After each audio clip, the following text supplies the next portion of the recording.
आसपास के पदार्थ, उसके बारे में जानेंगे। रसायन विज्ञान किसे कहते हैं, यह इसकी उत्पत्ति किस शब्द से हुई है, इसके जनक कौन है, आधुनिक भारत के भारतीय रसायन के जनक कौन है, आज इसके बारे में जानेंगे।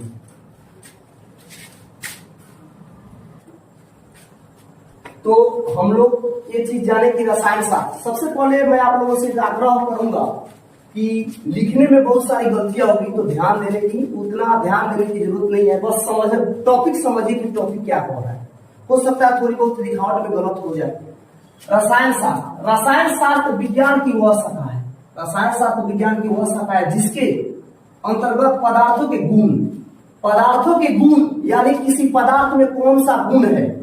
जैसे आप लोग कार्बन लिख रहे हैं CH4, यानी कार्बन जो होता है लगभग हर चीज में काम आता है, हर चीज में उसकी आवश्यकता होती है। तो कार्बन का क्या क्या गुण है, हाइड्रोजन का क्या क्या गुण है, उसी का गुण कहा जाता है संगठन, संरचना तथा उसमें होने वाली परिवर्तनों का अध्ययन तथा पदार्थों के अंतर्गत होने वाले विभिन्न परिवर्तनों और उनसे संबंधित नियमों का क्या करते हैं, अध्ययन करते हैं। तो इस सब जो है रसायन शास्त्र के अंतर्गत किया जाता है, इस सब जो है और रसायन शास्त्र के अंतर्गत किया जाता है। रसायन शास्त्र विज्ञानों का विज्ञान कहा जाता है। जैसे जीव विज्ञान है, तो जीव विज्ञान में आप कोई चीज कहां पर दिक्कत हुआ, जैसे मान लीजिए हमारा नाखून है या हमारा उंगली है, तो उंगली में कौन सा प्रॉब्लम है, यह प्रॉब्लम जीव विज्ञान सॉल्व कर सकता है, लेकिन दवा बनाने का रसायन करेगा। फिजिक्स में भी वही बात है, इसीलिए इसको विज्ञानों का विज्ञान कहा जाता है।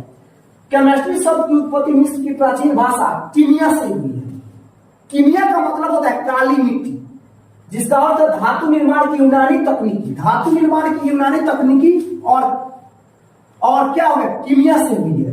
रसायन विज्ञान के जनक यानी उसके पिता जो है एंटोनी लिवोजियर है, जो 18वीं शताब्दी में एंटोनी लिवोजियर 18वीं शताब्दी के फ्रांसीसी रसायन शास्त्री थे, फ्रांसीसी रसायन शास्त्री थे।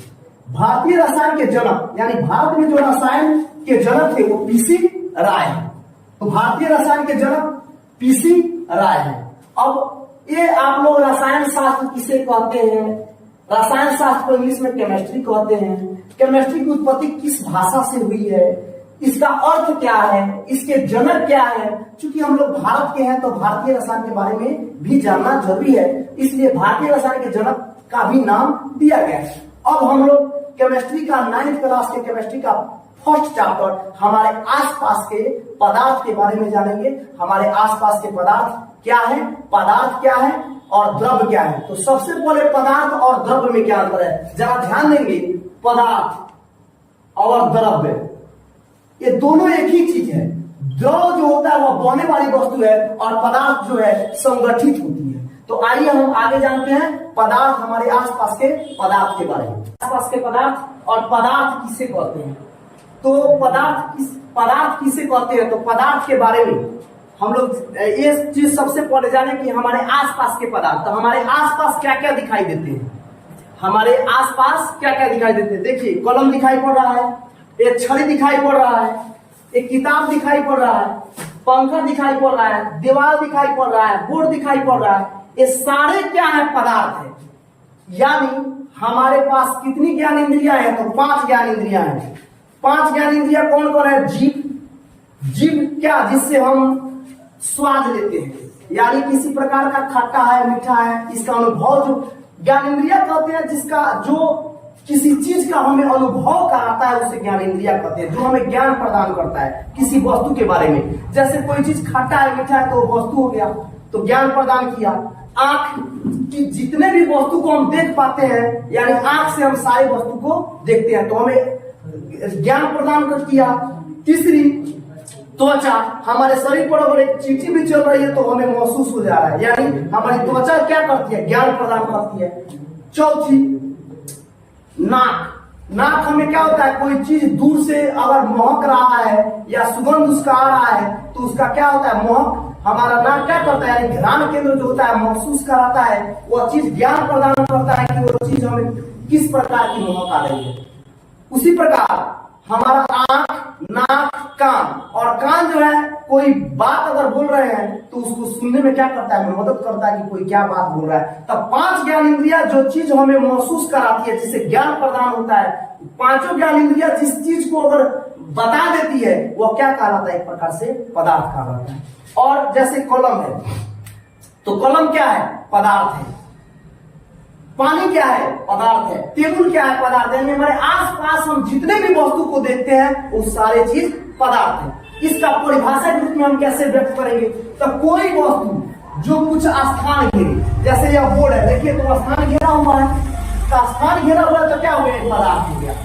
जिसमें द्रव्यमान हो, द्रव्यमान का मतलब क्या होता है, जिसमें द्रव्यमान यानी जिसमें द्रव्यमान हो यानी भार हो। जैसे देखिए यह स्टिक है, तो स्टिक हमारे हाथ के ऊपर क्या करता है, दबाव डालता है, यानी इसमें भार है तभी ना, यानी द्रव्यमान यानी मास।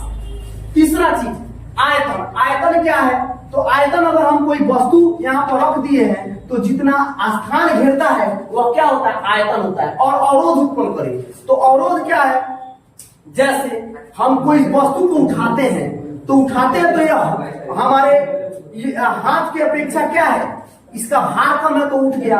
कोई वस्तु होता है कि उठाने में क्या होता है, दिक्कत होता है, यानी अवरोध उत्पन्न करता है। तो जो वस्तु अवरोध उत्पन्न करे, भार हो यानी द्रव्यमान हो, आयतन हो, स्थान घेरे, वो सब सारे क्या कहलाते हैं, पदार्थ कहलाते हैं। इसमें से बहुत सारा चीज रहेगा, पानी हो गया, चावल हो गया, बोर्ड हो गया, ये सब जितने हम अपने आंख से जितने भी वस्तु को देखते हैं, महसूस करते हैं, या जिसमें द्रव्यमान हो, भार हो, आयतन हो और अवरोध उत्पन्न करे, वो सारे क्या होते हैं, पदार्थ कहलाते हैं। आप कोई भी वस्तु रख लीजिए, जैसे ईंटा रख लीजिए।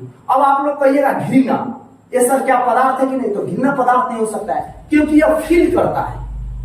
इसमें ना आयतन होता है, घृणा में ना आयतन होता है, प्रेम ना इसमें आयतन होता है, ना अवरोध उत्पन्न करता है, ना स्थान घेरता है, ना इसमें भार होता है। ये क्या है, पदार्थ है। अब पदार्थ के भौतिक प्रकृति हम जानना चाहते हैं। भौतिक प्रकृति और रासायनिक प्रकृति दो प्रकार के होते हैं, रासायनिक और भौतिक। तो रासायनिक क्या है, भौतिक क्या है, हम चीज जानने की कोशिश करते हैं। जैसे कोई बच्चा है और बच्चा आके आपको दांत से धोकर काट लिया, तो दांत से काट लिया तो बाहरी भाग में दांत से काटा है तो बाहरी परिवर्तन हुआ। और सांप अगर आपको काट लेता है तो आपको शरीर के अंदर इंजेक्ट कर देता है जड़ को, तो अंदर गया यानी शरीर के अंदर गया तो क्या हो गया, वह रासायनिक परिवर्तन हुआ। और बाहरी परिवर्तन क्या हो गया, बाह्य परिवर्तन। जैसे मान लीजिए कि हम लोग कहीं गए और जाके मारामारी कर रहे हैं, कोई एक फाइट खींच दिया हमारे मुंह पर, नाक मेरा क्या हो गया, टेढ़ हो गया, तो बाहरी मेरे शरीर में क्या हो गया, बाहरी परिवर्तन हो गया। और अंदर से आंतरिक रासायनिक परिवर्तन क्या है, जैसे मान लीजिए कोई मच्छर है, तो मच्छर काट लिया तो अंदरूनी हमको परिवर्तन करवाया। तो बाहरी परिवर्तन यानी बाहरी देखने के बाद, यानी बाहरी परिवर्तन का मतलब होता है कि बाहर से नक्शा खराब कर दिया जाए, या मान लीजिए कि इसको बोर्ड को मारे, एक फाइट या पचका दीजिए, मेरे मुंह पर मारे, यहाँ मान लीजिए कि हमारे मुंह पर कोई आके एक फाइट मारता है, तो एक फाइट मारता है तो मेरा काला बन गया, बाहरी परिवर्तन हो गया। और आंतरिक परिवर्तन हो गया, जैसे सांप काट लिया या कोई चीज अंदर से सुई घुसा दिए, तो ये सब। जैसे हम लोग खाना खाते हैं, तो खाना खाते हैं तो मुंह में खाना को हम चबाते हैं तो उसके बाहरी परिवर्तन करते हैं, लेकिन जब अंदर जाता है तो क्या हो जाता है, रासायनिक परिवर्तन। तो बाहरी परिवर्तन और रासायनिक परिवर्तन में आप लोग को अंतर समझ में आ रहा है। बाहरी परिवर्तन का मतलब होता है कि बाहरी क्या करे, बाहरी चीज से मैंने बाहरी किसी भी प्रकार से उसको परिवर्तन ला दें। और आंतरिक परिवर्तन होता है जो आंतरिक, रासायनिक परिवर्तन होता है जो आंतरिक परिवर्तन होता है। तब आते हैं पदार्थ की भौतिक प्रकृति क्या है। भौतिक के बारे में तो आप लोग समझ गए। तब भौतिक परिवर्तन क्या है, पदार्थ कणों से मिलकर बना होता है। यानी देखिए पदार्थ जो होता है छोटे छोटे कणों से मिलकर बना होता है। जब जीव विज्ञान में जाइएगा पूछा जाएगा पदार्थ की, मान लीजिए हमारा शरीर तो कण से मिलकर बना होता है या रसायन का होता है। और यही चीज जीव विज्ञान में जाइएगा किस चीज से मिलकर बना होता है, तो कोशिका से मिलकर बना होता है, यानी सेल से मिलकर बना होता है। तो चूंकि हम लोग रसायन पढ़ रहे हैं, अब पदार्थ किस चीज से मिलकर बना होता है, कणों से मिलकर बना होता है। जैसे मान लीजिए ईंटा है, ईंटा को अगर किसी हथौड़ा से अगर उसको मेही कर दे तो उसमें छोटा छोटा कण हो जाएगा। और फिर इसको सीमेंट पे पका के ईंटा के रूप में उसको शक्ल दे दे तो क्या हो गया, ईंटा हो गया। यानी कण से मिलकर बना होता है पदार्थ।